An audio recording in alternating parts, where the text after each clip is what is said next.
जीवन में सुख, सौभाग्य और प्रेम के प्रतीक माने गए हैं शुक्र को। और यही शुक्र जो आपके द्वादश भाव के स्वामी हैं, ये पहुंच रहे हैं आपके लग्न में। मिथुन राशि, मिथुन लग्न के द्वादश भाव के स्वामी हैं शुक्राचार्य। और जब ये लग्न में आते हैं तो बहुत सारा हमारे जीवन में परिवर्तन और कुछ ऐसे संभावनाओं को दे जाते हैं जो अमिट और लंबे समय से जो नहीं हो पाया। आइए जानने का प्रयास करते हैं कि ऐसा कौन सा कार्य करने वाले हैं ये शुक्र।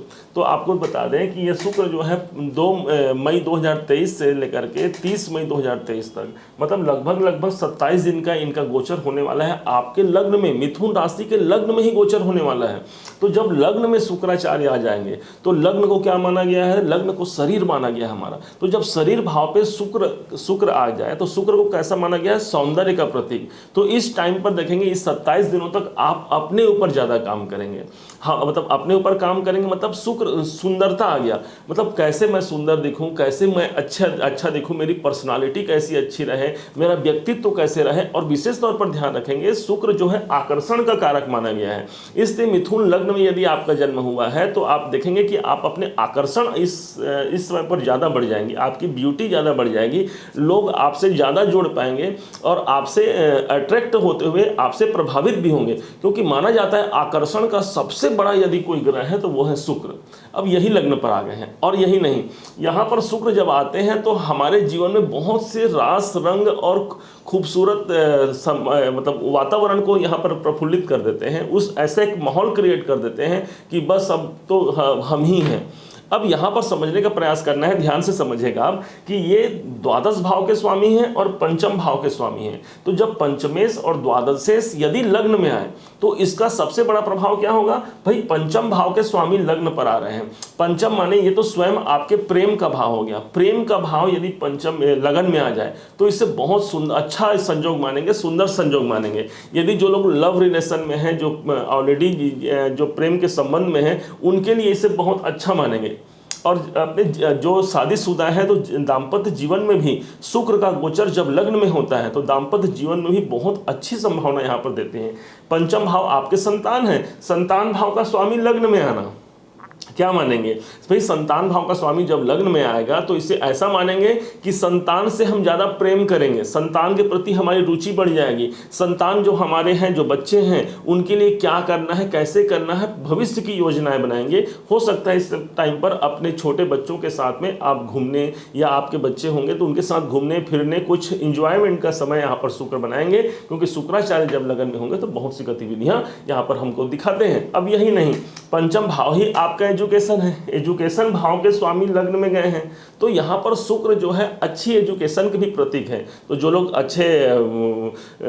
लोग पढ़ाई इत्यादि कर रहे हैं, जो बच्चे, उनके लिए तो इसे बहुत अच्छा माना ही जाएगा। साथ में कुछ ऐसे लोग भी यहाँ पर सब फायदा उठा सकते हैं जो लोग शेयर मार्केट से जुड़ करके कार्य करते हैं।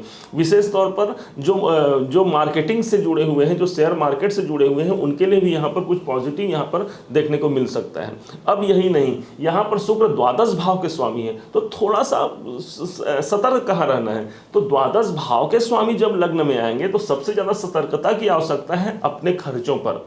आपके खर्चे हो सकते हैं तो खर्च कैसे होंगे भाई? तो शुक्र जो है हमने बताया कि विलासिता के प्रतीक हैं, बहुत लग्जरी लाइफ के प्रतीक हैं। तो यहाँ पर आपको खर्चे हो सकते हैं।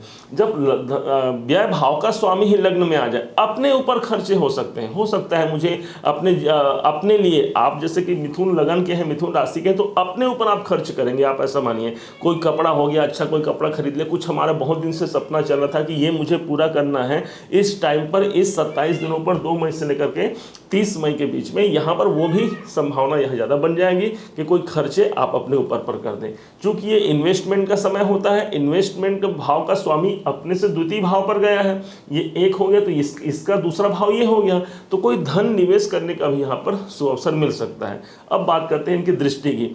तो शुक्र की 7वीं दृष्टि, 1 2 3 4 5 6 7, 7वीं दृष्टि आपके सप्तम भाव पर गई हुई है। सप्तम भाव, तो जो लड़कों के विवाह के लिए, लड़कों के रिश्ते संबंध होने के लिए ये बहुत अच्छा संजोग मानेंगे।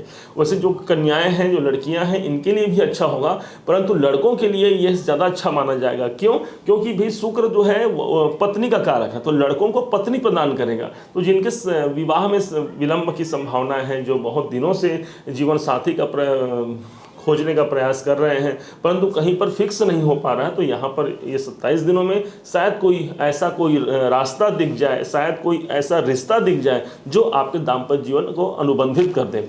हमने पहले भी कहा, यह आपके जीवन साथी का भाव है। शुक्र जैसा प्रेम कारक ग्रह, शुक्र जैसा सुंदर ग्रह यदि दाम्पत्य जीवन को देखता है तो दाम्पत्य जीवन भी यहाँ पर बहुत अच्छे से रहने वाला है, बहुत अच्छे यहाँ पर संभावनाएं बनने वाले हैं। दाम्पत्य जीवन में भी प्रगति और उन्नति के, और साथ में सभी प्रकार की खुशहाली के। तो मुझे लगता है कि मिथुन राशि, मिथुन लग्न के लिए इससे अच्छा समय नहीं हो सकता। तो पुनः फिर से बता देते हैं कहाँ कहाँ पर आपको ध्यान देना है।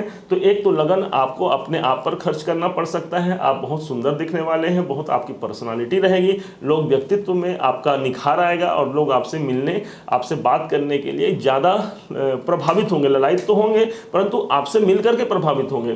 संतान, शिक्षा, इन सब भावों पर आपको अच्छा रिजल्ट दिखेगा। दाम्पत्य जीवन में भी यहाँ पर अच्छी योग बनेगी। अच्छा, ये एक बात तो बताना भूल ही गए थे कि यही आपका व्यवसाय भाव भी है। तो बिजनेस भाव को जब शुक्र देख रहे हैं तो बिजनेस को भी तो ग्रोथ करेंगे, क्योंकि शुक्र यहाँ पर अच्छे माने गए हैं। अच्छे माने गए हैं मतलब ऐसे समझिएगा, शुक्र स्वयं एक, देखिए बिजनेस का कारक ग्रह बुध को माना गया है, लेकिन शुक्र उस बिजनेस में चार चांद लगाते हैं, मतलब निखार लाते हैं। तो आपके कोई व्यवसाय बिजनेस पहले से है तो शुक्र की दृष्टि यहाँ पर उस भाव को भी निखारेगी।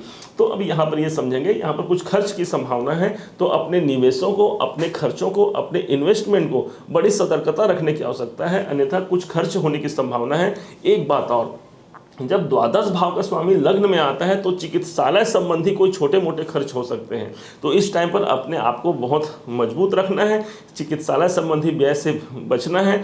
अब इसके लिए सबसे अच्छा उपाय जो होता है शुक्र को मजबूत करने के लिए, आपके घर का किचन, आपके घर में जो रसोई कक्ष है, ये शुक्र का स्थान होता है। यहाँ आप कोशिश करें बहुत साफ सफाई रखें, इस स्थान पर किसी भी प्रकार से जूठा कचरा इत्यादि ना पड़ा हो, क्योंकि यदि वहाँ पर जूठन या कचरे इत्यादि पड़े हैं रसोई घर में तो वहाँ पर शुक्र प्रभावित होता है और आर्थिक विषमता आती है, और साथ में जो घर की स्त्रियाँ होती हैं उनको भी कष्ट होता है।